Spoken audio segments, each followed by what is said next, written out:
1-sentyabr ota bolasini maktabga olib borib qo'ygan. Bola maktabdan qaytib kelib, popkasini otib, stullarni tepib, oyoq kiyimlarini tepib, nima aldadinglar meni? Kim seni aldadi bolam? Nima aldadinglar? Abitgacha o'qiysan dedinglar, 9 yil o'qish kerak ekan-ku. O'qituvchi bilim o'rgatyapti, bolalarga ilm ziyo tarqatyapti. Geografiyadan savollar beramiz. Yer, tur bolam, yer qanaqa shaklda?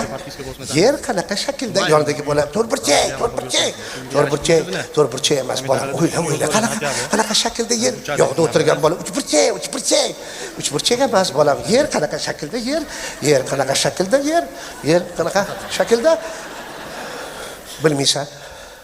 Bahoying yaxshi emas. Harakat qilganing uchun uch. Sali bolam arazlab chiqib ketdi. Yaxshi ish qilmadingiz domla, yer dumalab uchrashib qolamiz hali siz bilan.